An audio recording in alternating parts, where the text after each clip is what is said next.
नमस्कार दोस्तों, स्वागत है आपका मेरे YouTube video channel astro consult पे। दोस्तों, हम आज आपसे बात करेंगे राहु ग्रह के बारे में। दोस्तों, हम सब जानते हैं कि राहु ग्रह की उत्पत्ति कैसे हुई है। सतयुग में समुद्र मंथन के दौरान जब देवताओं को अमृत पिलाया जा रहा था, उस वक्त दानवों पक्ष से एक दानव देवता का वेश धारण करके अमृत पीने देवताओं के पास बैठ जाता है। ये बात देवताओं को जब पता चल जाती है तो भगवान श्री विष्णु सुदर्शन चक्र से उसका गला अलग कर देते हैं। तो जो गला कटा वो हो जाता है राहु, और जो धड़ बना उसे हम कहते हैं केतु। कुंडली में हमेशा राहु और केतु 180 डिग्री पे घूमते रहते हैं। अगर राहु फर्स्ट हाउस है तो केतु हमेशा 7th हाउस होगा। अगर राहु 4th हाउस है तो केतु हमेशा 10th हाउस होगा। इसी प्रकार से राहु और केतु कुंडली में भ्रमण करते हैं। आइए दोस्तों, आप समझते हैं कि राहु है क्या एक्चुअली में। राहु हमारे दिमाग के अंदर चलने वाली वो तरंगे हैं जो अचानक से हमें एक सोच देती है। तो ये जो सोच होती है ये राहु का ही काम है। हम अचानक से कहीं पे जा रहे हैं और अचानक हमारे दिमाग में एक सोच आ जाती है, ये सोच राहु देव का काम है।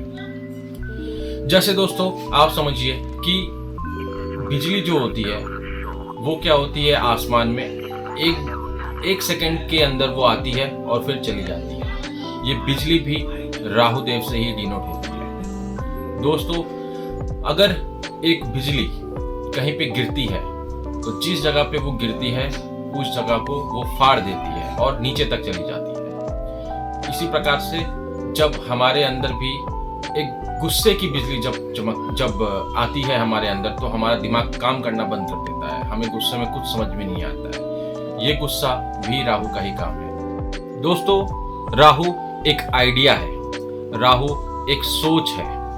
एक सोच और एक आइडिया ही मिलकर इनोवेशन को जन्म देती है। हम ये भी कह सकते हैं हर एक इनोवेशन जो हुई है उसमें राहु का बहुत बड़ा रोल है। अब ये आइडिया है कैसा? अगर एक आइडिया किसी मशीन को आविष्कार करने के लिए है तो अच्छा है। ये आइडिया अपने बिजनेस में तरक्की करने के लिए है तो अच्छा है। ये आइडिया अपने कार्य को करने के लिए है तो अच्छा है।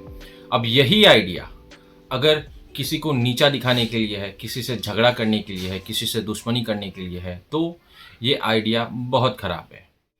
दोस्तों, अगर कुंडली में राहु अपने अच्छे घरों में भी बैठा है, जैसे 3rd हाउस और 6th हाउस, तो ऐसा कह सकते हैं कि ये इंसान अपने दिमाग से, अपने आइडिया से, अपने इनोवेशन से बहुत ज़्यादा तरक्की कर सकता है। बट मैक्सिमम केसेस में यही देखा जाता है कि ये इंसान जो होते हैं ये फेलियर की तरफ ज़्यादा चले जाते हैं। इसका रीज़न दोस्तों मेनली ये होता है कि ये राहु की चीज़ें जो होती हैं, गुस्सा, इसको अपना लेते हैं। तो लाइफ में अगर ये गुस्सा बढ़ा रहे हैं, दूसरों से ईर्ष्या कर रहे हैं, दूसरों से जल रहे हैं, तो लाइफ का जो दूसरा पहलू होता है ना, वो डाउन हो जाता है। तो इंसान सिर्फ गुस्सा करता है, झगड़ा करता है, दूसरों को देखकर जलता है, कुड़ता है। वो अगर चाहे तो इस हिस्से को अपनाकर अपने आइडिया, अपनी इनोवेशन से अपनी जिंदगी में ऊंचे मकाम और ऊंची शख्सियत को हासिल कर सकता है। बट राहु प्रधान व्यक्ति ऐसा बिल्कुल भी नहीं करते। तो अगर इस वीडियो से अगर कोई ये मेरा वीडियो देख रहा है और वो इस वीडियो को सुन रहा है, तो वो अपने गुस्से पर, दूसरों से जलने की भावना को, ईर्ष्या को, दूसरे की खुशी को देखकर जलना, इन सब चीज़ों को छोड़ देगा। तो ऐसे व्यक्ति का राहु अगर खराब भी है तो वो अच्छा हो जाएगा। हर दिन सप्ताह में जो राहु का दिन होता है वो होता है बृहस्पतिवार की शाम, और हर रोज जो राहु का समय चलता है वो होता है शाम को, जिसे हम कहते हैं संध्या काल, मतलब सूरज ढलने के बाद और रात होने से पहले।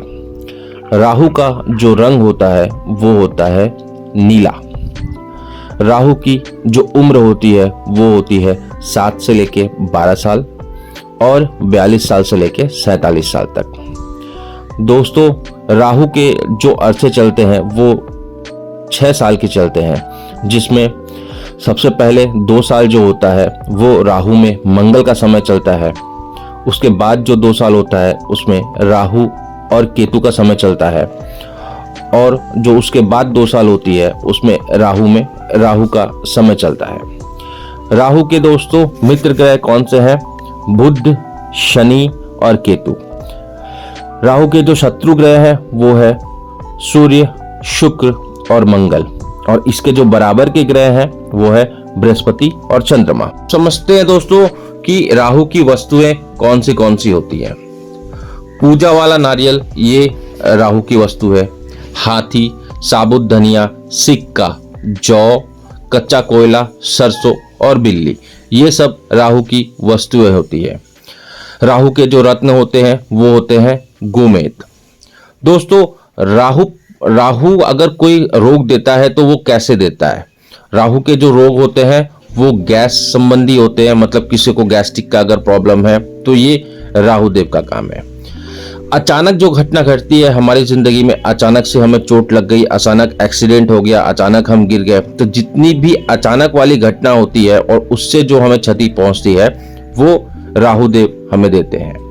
अब राहु देव जो राहु प्रधान व्यक्ति होते हैं वो किस तरीके का व्यवसाय कर सकते हैं?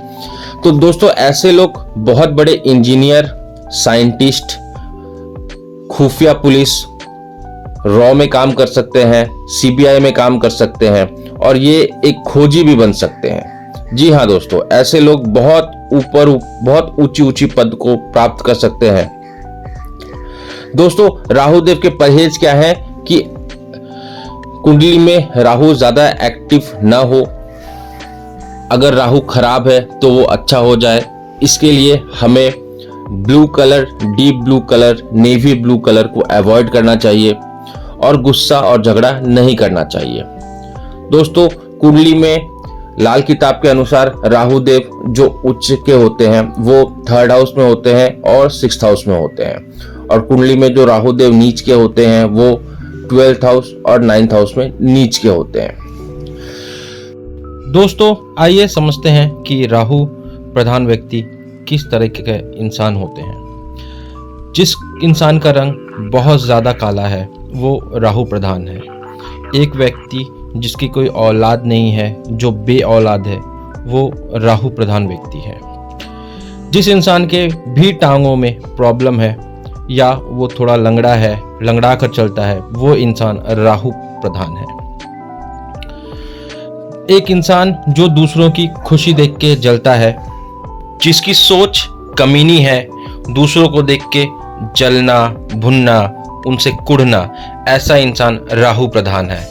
ऐसा इंसान जिसका खुराक ज़्यादा है पर चस्का कम है, मतलब वो खाने में क्वांटिटी ढूंढता है, क्वालिटी की उसे जरा भी परवाह नहीं है, ऐसा इंसान राहु प्रधान है। दोस्तों ऐसे इंसान का घर अगर साउथ फेसिंग में है, वैसे भी साउथ फेसिंग घर सबको सूट नहीं करता, और जिसका राहु ज़्यादा मंदा है वो अगर साउथ फेसिंग घर में रहे तो उसे राहु का बहुत ज़्यादा मंदे असर का सामना करना पड़ेगा।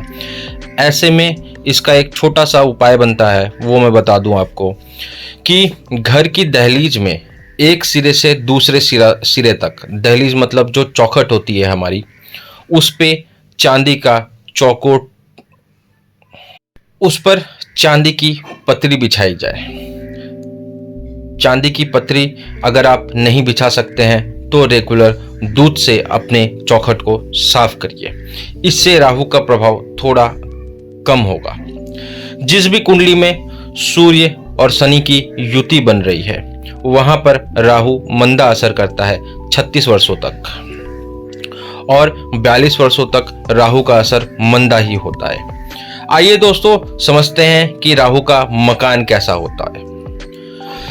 दोस्तों जिस घर में घर की सिर्फ छत बदली हो, घर की दीवारें बदली ना गई हो और बार बार छत बदली गई हो, वो घर राहु का होता है।